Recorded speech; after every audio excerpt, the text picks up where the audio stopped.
from the KATC TV3 studios. This is Acadiana's News Channel at 10. Good evening and thanks for choosing the news at 10. I'm Taylor Toole. In Opelousas, one man is in jail following a Friday afternoon shooting in the 400 block of West Bellevue Street, seriously injuring two people. Police say 34-year-old Joshua Richard is currently booked in the parish jail on multiple charges, including 5 counts of attempted second-degree murder, illegal possession of a stolen firearm, and illegal use and carrying of weapons. Detectives tell us the shooting stems from a contentious co-parenting dispute, and more arrests are possible. Both victims are still recovering in the hospital. Over in Florida, 3 people are dead following an afternoon shooting inside a Jacksonville store. Authorities haven't identified the suspect, but they say they have found several manifestos allegedly written by the suspect. They also believe the attack was racially motivated. Here's ABC's Chuck Sivertson with the details.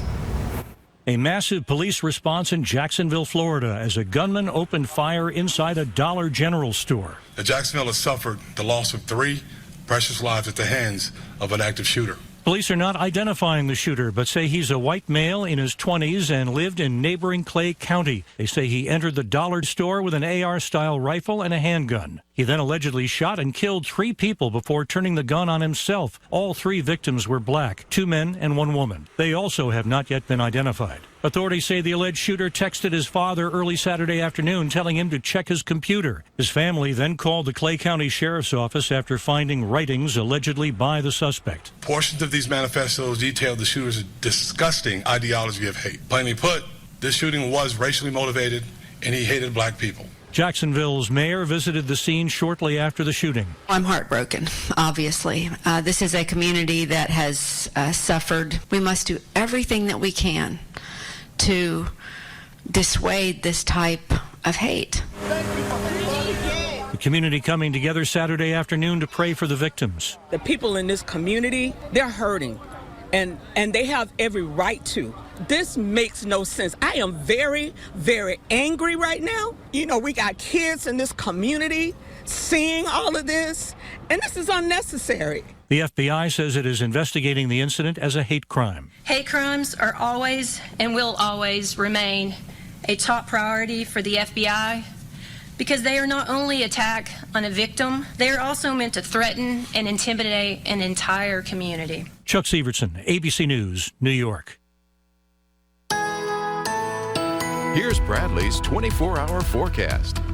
Well, still quite warm out there this evening. Temperatures holding upper 80s to near 90 degrees at the top of the hour. Still at 90 here in Lafayette. Feels like temperature up there, but not as bad as it has been the past couple of nights. 99. Dew points rising a little bit over the past hour at 74 degrees. So all things considered, it's going to be a pretty seasonably warm and muggy night ahead. We did see a few isolated showers through the course of this afternoon, at least for the lucky few, but all of those have since come to an end. So should stay pretty quiet overnight tonight. Temperatures heading for the upper 70s to lower 80s. That's where we'll start our Sunday. Mostly sunny through the morning hours, but then a mixture of sunshine and clouds into the afternoon.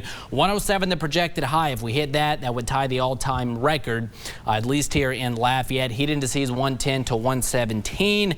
And be on the lookout for a few scattered, primarily late afternoon, early evening showers and storms. Rain chances at 30%.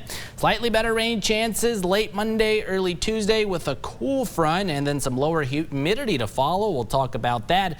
Plus the latest on Tropical Depression 10 out in the tropics coming up. Thanks, Bradley. Sugarcane farmers in Acadiana are fighting extreme drought by using unusual methods to water their crops. The hope to help cut harvest loss while protecting future growth. Christina Mondragon has the story. Sugarcane farmers are facing never-before-seen heat and drought, affecting crops and this year's harvest. To say a field of sugarcane will not be harvested because of height has hardly never been heard of. Even in drought years in the back, you had a loss, but the fields were harvested.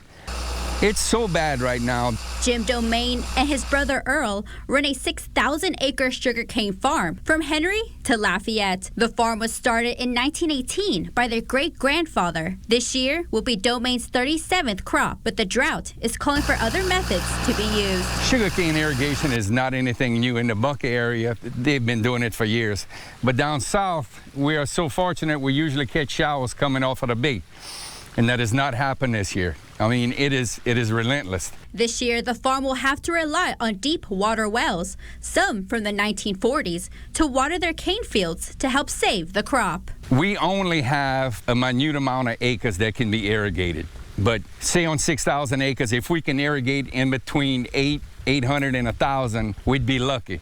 To say we can irrigate every acre can't be done, but at least we go to bed at night saying that we tried. Local crawfish farmers have even lent their own wells to help quench the cane's thirst. Domain says if more wells could be available to use, it could be monumental.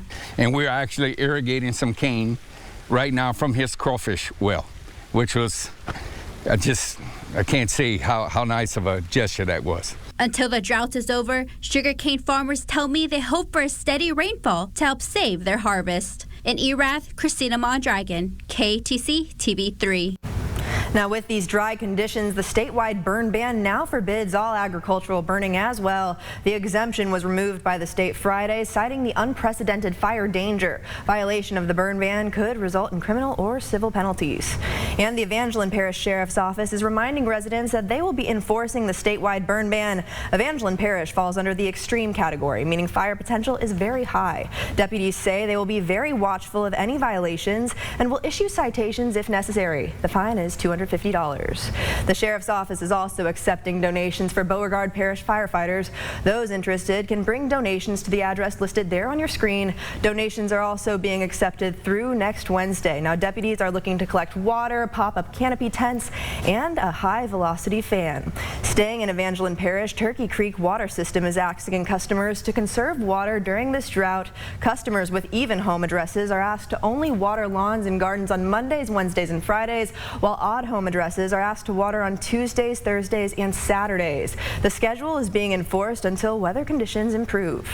And as we head into break, don't forget the annual Clean Out Your Freezer Day is happening tomorrow. Each year, Hunters for the Hungry host the event, and community members are encouraged to take stock of their freezer and donate any extra or unused food to families in need. You can find a list of drop-off locations in Acadiana there on your screen, and those donations will be passed along to local food banks and help centers.